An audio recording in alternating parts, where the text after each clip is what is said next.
Alrighty guys, how's it going? So today I figured I'd do a little, I guess not really bonus content, but sometimes when you're like following some of the DIYs that I post, there can be some issues that may arise.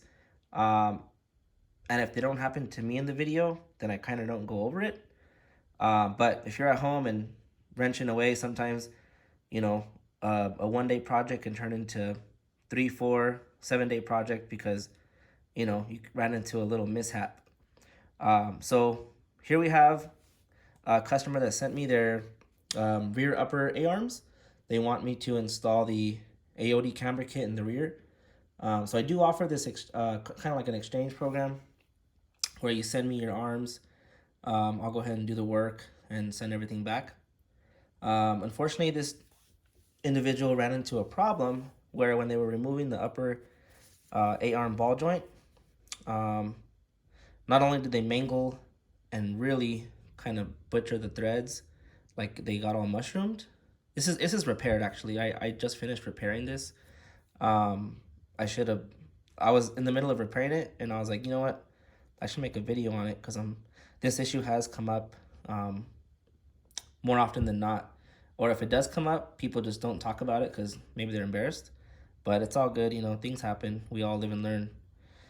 Anyhow, so this gentleman here decided to take a hammer to the to remove this arm from the knuckle, and what ended up happening was from the blunt force. If you can imagine the arm, this is I think it's driver's side.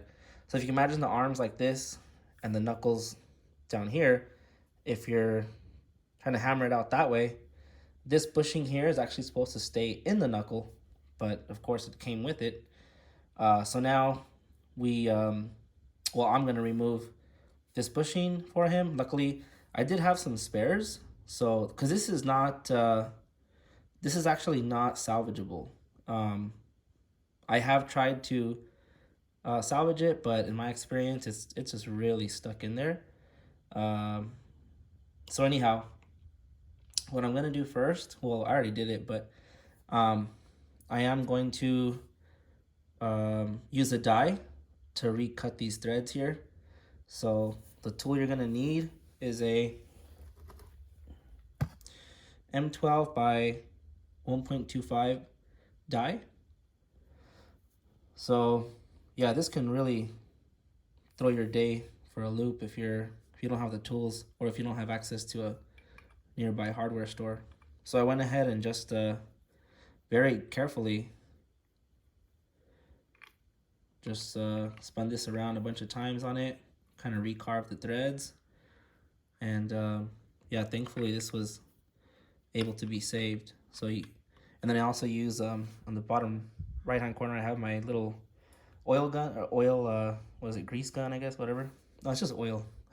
Oil can. So yeah, just kind of very, very lightly start recutting these threads.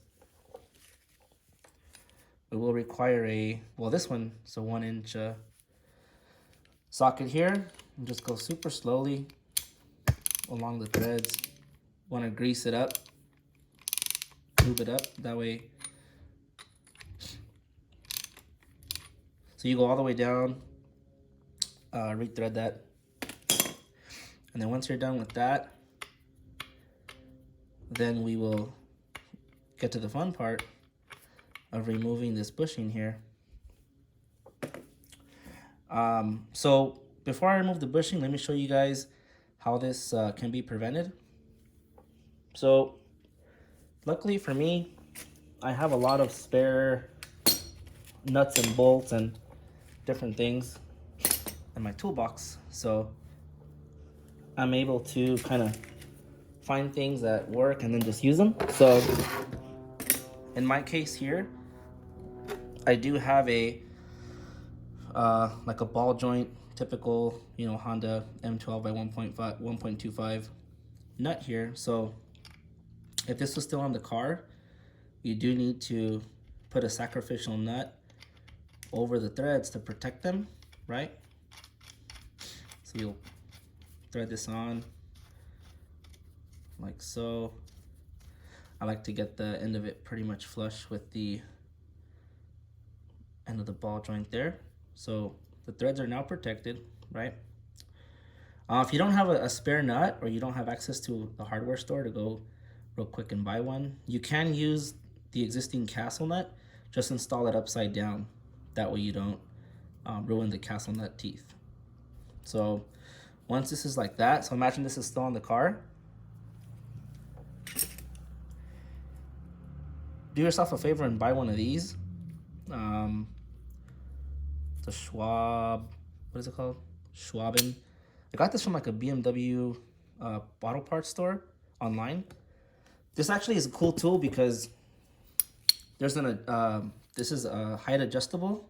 So right now, since I'm just working on Hondas and stuff, this is pretty typical height, but it actually has an adapter piece that goes in the center, and it'll open this up to like down to here. So I know one day I'll end up needing that. So I went ahead and just paid the extra money and bought the, you know, end all be all, I guess you could say. But there's some guys that have this tool, but this part's too it's not wide enough, so that their tool's too narrow to fit inside here. So I'll put a link, I guess, in my description. That way you guys can buy the exact one that I have. So essentially, when this is on the car, you'll put this under here like so.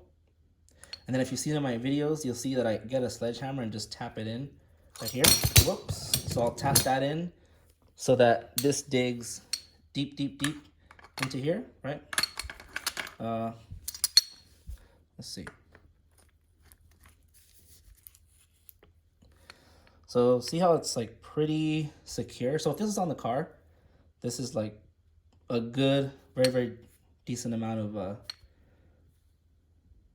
surface area to start turning this and then pressing out or disassembling the arm from the ball joint. So as you can see, once this compresses downward like this,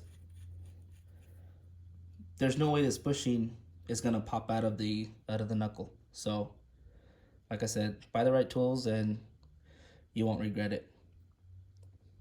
So yeah, that's the way to do this. And let's go ahead and remove this bushing. So I think I may have, I did lie in the last clip, but it wasn't on purpose. Reason is that well, in the past when I removed these, for some, just occurred to me right now that I can use this tool to remove this bushing. But in the past, when I've taken these out, I treat it as if it was like an inner race, and I'll end up grinding some material off of here and then taking it out that way. So when you grind it, obviously that makes it no longer functional. But yeah, so we're definitely gonna salvage this bushing here. Oh, and also if this didn't work and you find yourself struggling, the next option would be to contact Jeff at Carbon 6. He does sell, or you send him your arms and he'll replace this this ball joint here. These are not serviceable, unfortunately. The ball joint is actually part of the arm assembly itself. Maybe I'll show you guys exactly what I'm talking about in a clip to come or so. So.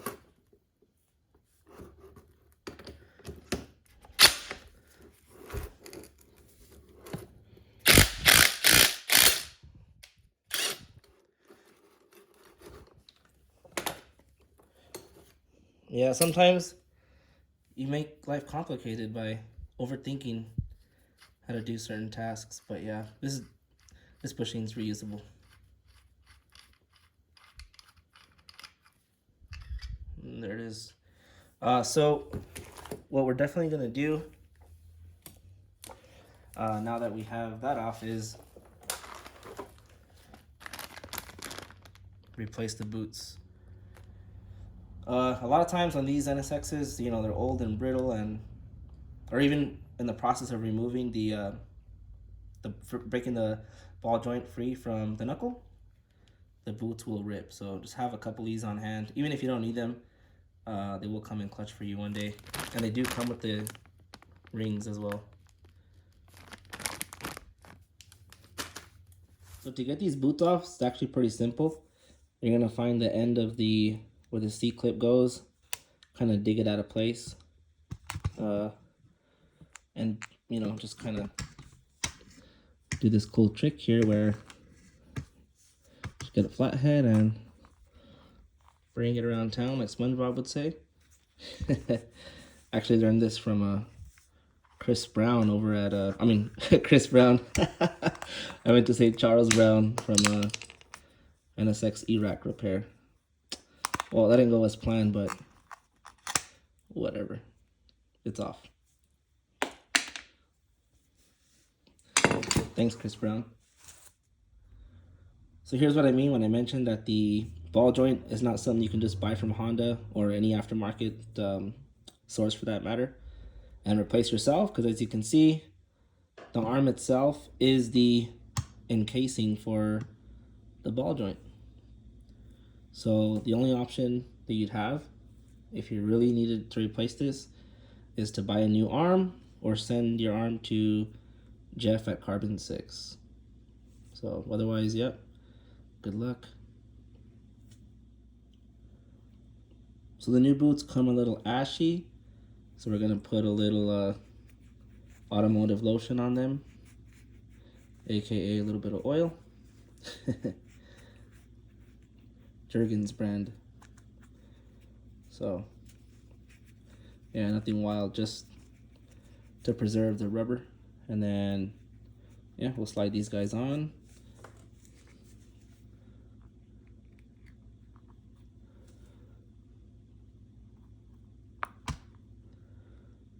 I'm not too good at putting rubber on things, so you'll have to excuse me. Alright, well, looks pretty secure. And then just put the ring on there. Oh yeah, I forgot to mention, before I put the rubber on, if you needed to add grease, go ahead and do so before you put the rubber boot back on. These came off a super low mileage 05 NSX, so yeah, these are they were fine. No issues with as far as grease concerns. So yeah, we'll go ahead and put the metal ring on, and this one will be ready to press in the Ayotte camber kit. Alright, so to get the ring back on the rubber, we're gonna go ahead and just got like a super small flathead, and then use it to sort of pry this over the boot safely and securely.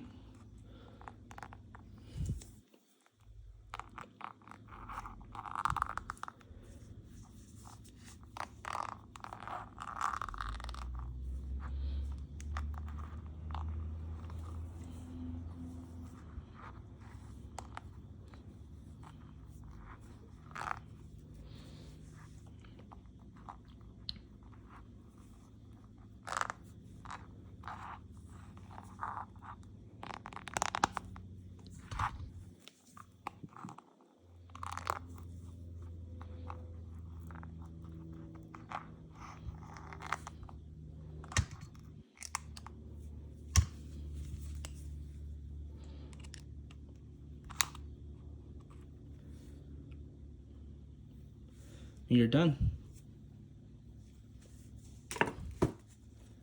Alrighty guys, so that's going to be the end of the video. I already put a DIY on how to install the Ayotte camber kit. So if you haven't seen that one, go back to the couple videos previous and check that out. So to recap, don't be a fool.